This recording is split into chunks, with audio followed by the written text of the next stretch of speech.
इंदौर के राजा रघुवंशी के murder case में एक सनसनीखेज खुलासा हुआ।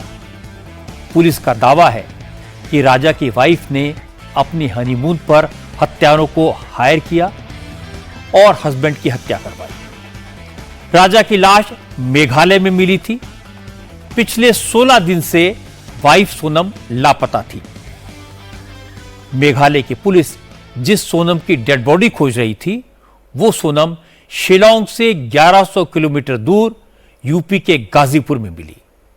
कल रात 1 बजे सोनम एक ढाबे पर बदहवास हालत में पहुंची। 2 घंटे बाद पुलिस ने सोनम को डिटेन किया।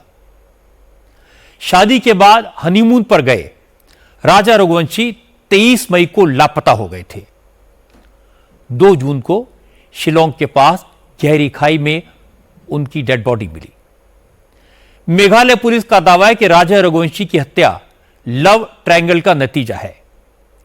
पुलिस के मुताबिक राजा रघुवंशी की हत्या सोनम और उसके बॉयफ्रेंड राज कुशवाहा ने मिलकर करवाई। सोनम राजा रघुवंशी को खत्म करवाने के लिए ही हनीमून पर मेघालय तक ले गई। ओरिजिनल प्लान कामाख्या मंदिर तक जाने का था। बॉयफ्रेंड राज कुशवाहा ने कॉन्ट्रैक्ट किलर विशाल चौहान, आकाश राजपूत और आनंद को हायर किया। इन तीनों ने राजा रघुवंशी का मर्डर किया। इनमें से 3 को इंदौर की पुलिस ने गिरफ्तार किया है। आनंद को मध्य प्रदेश के सागर से पकड़ा गया। अब मेघालय पुलिस सोनम के साथ साथ इन सबको ट्रांजिट रिमांड पर लेगी और पूछताछ की जाएगी। तभी इस मामले का पूरा सच सामने आएगा। हालांकि सोनम के पिता का दावा है कि उनकी बेटी ऐसा काम नहीं कर सकती। उसे मेघालय पुलिस ने इस केस में फंसाया है। उनका आरोप है कि मेघालय पुलिस है असली हत्यारों को बचाने के काम में लगी है। सोनम के परिवार ने इस मामले की जांच सीबीआई से कराने की मांग की है। लेकिन सवाल है, आखिर सोनम ने ऐसा जघन्य अपराध क्यों किया? क्योंकि सारे के सारे कॉन्ट्रैक्ट किलर्स की लोकेशन शिलांग में पाई गई है। क्या सोनम का संबंध किसी और लड़के से था? क्या सोनम की राजा से शादी जबरदस्ती करवाई गई? अगर सोनम ने शादी की थी तो फिर हनीमून पर ले जाकर अपने पति की हत्या क्यों करवाई? जैसे जैसे जांच आगे बढ़ेगी, इन सारे सवालों के जवाब मिलेंगे। लेकिन यह केस ऐसा है जिसने रिश्तों पर गंभीर सवाल खड़े कर दिए हैं। मैं सबसे पहले आपको दिखाता हूं उस वक्त की तस्वीरें जब इस केस ने एक नया टर्न लिया, जब आधी रात के बाद सोनम गाजीपुर के एक ढाबे पर पहुंची।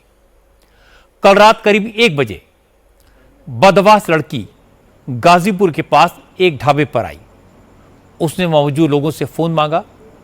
ढाबे के मालिक ने फोन दिया तो लड़की ने अपने घर वालों से आधे घंटे तक बात की। इसके बाद लड़की के भाई ने फिर उसी नंबर पर कॉल किया और ढाबे के मालिक से कहा कि ये लड़की उसकी बहन सोनम है। मेघालय में इसके पति की हत्या हुई है। आप लोकल पुलिस को जानकारी दे दो। सोनम सरेंडर करना चाहती है। तब होटल के मालिक को पता लगा कि ये लड़की सोनम रघुवंशी है। न्यूज उसने भी देखी थी, उसे भी पता था। उसने पुलिस को फोन किया। करीब 3 बजे पुलिस पहुंची और सोनम को कस्टडी में लिया। इसके बाद मेघालय पुलिस को खबर दी गई। मेघालय पुलिस अब गाजीपुर पहुंच चुकी है। मेघालय पुलिस ने सोनम का मेडिकल करवाया है। रात के करीब 1 बज रहे थे। उसमें लड़की जो थी आई थी।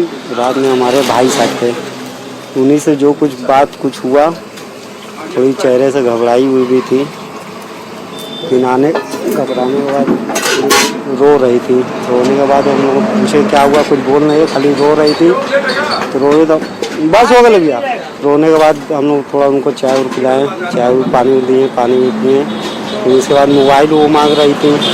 तो 2-4 लोग और भी थे कस्टमर, उन लोगों से भी मांगे तो उन लोग मोबाइल देने से इनकार कर दिए।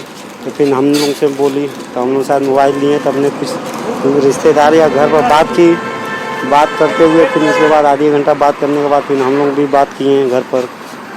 घर वाले बोले कि भैया अगल बगल आसपास कहीं चौकी या थाना है तो वहाँ का रिपोर्ट कर दीजिए। तो फिर भाई हमारा 112 पर डायल किया। डायल करने के बाद रात के करीब 2:45 या 3 के लगभग पुलिस आई। पुलिस थोड़ा बातचीत की, उसके बाद उनको अपने साथ लेके चली गई। सोनम ने गाजीपुर आकर सरेंडर करने का फैसला किया, लेकिन सवाल ये उठता है इस काम के लिए उसने गाजीपुर ही क्यों चुना? गाजीपुर उसके निशाने पर क्यों था? वो गाजीपुर जो मेघालय से करीब 1500 किलोमीटर दूर है। मेघालय पुलिस इस बात को लेकर कंफर्म्ड है कि मर्डर की मास्टरमाइंड सोनम है। पुलिस का दावा है कि सोनम के फोन से मिली जानकारी से साबित होता है कि वो शादी के बाद से लगातार राज कुशवाहा के संपर्क में थी, उसे लगातार अपनी लोकेशन भेज रही थी। बॉयफ्रेंड राज कुशवाहा खुद इंदौर में ही था, लेकिन उसने 3 कॉन्ट्रैक्ट किलर्स को सोनम और राजा रघुवंशी के पीछे भेजा था। इन 3 कॉन्ट्रैक्ट किलर्स ने गुवाहाटी से हथियार खरीदे। 23 मई को सोनम जानबूझकर राजा रघुवंशी को सुनसान जगह पर ले गई, जहां उसकी हत्या की गई। इसके बाद चारों गुवाहाटी आए, वहां रुके और उसके बाद अलग अलग डायरेक्शंस में निकल गए। राजा रघुवंशी की पोस्टमार्टम रिपोर्ट से क्लियर हुआ है कि पहले राजा के सिर पर आगे की तरफ से वार किया गया, इसके बाद उसकी गर्दन पर वार किए गए, जिससे उसकी जान चली गई। राजा रघुवंशी की डेड बॉडी के पास नारियल काटने वाला बड़ा चाकू भी बरामद हुआ था, जो गुवाहाटी से खरीदा गया था। तीनों कॉन्ट्रैक्ट किलर्स को भी मध्य प्रदेश पुलिस ने अरेस्ट कर लिया है। 2 जून को मेघालय की ईस्ट खासी हिल जिले के जंगलों से राजा रघुवंशी की डेड बॉडी बरामद हुई, लेकिन सोनम के बारे में तब तक कुछ पता नहीं चला था। इसके बाद मेघालय और मध्य प्रदेश की पुलिस 16 दिन से सोनम को खोज रही थी और कल रात सोनम अचानक गाजीपुर में ढाबे पर पहुंची। आज मेघालय के होम मिनिस्टर ने कहा अब यह बिल्कुल क्लियर है कि राजा रघुवंशी की हत्या लव ट्रायंगल का नतीजा है और मर्डर की साजिश सोनम और राज कुशवाहा ने मिलकर रची। Well, as per the SIT investigation, the main accused is... SIT की जांच के मुताबिक सोनम रघुवंशी ही इस केस में मुख्य आरोपी है। वो अपने पति के साथ मेघालय के सोरा जिले में हनीमून मनाने के लिए आई थी, लेकिन सोनम अपने साथ 3 कॉन्ट्रैक्ट किलर्स को भी लेकर आई थी। उसने यूपी पुलिस के सामने सरेंडर कर दिया है। तीनों कॉन्ट्रैक्ट किलर्स को भी अरेस्ट कर लिया गया है और उन्होंने अपना गुनाह कबूल कर लिया है। And the 3 others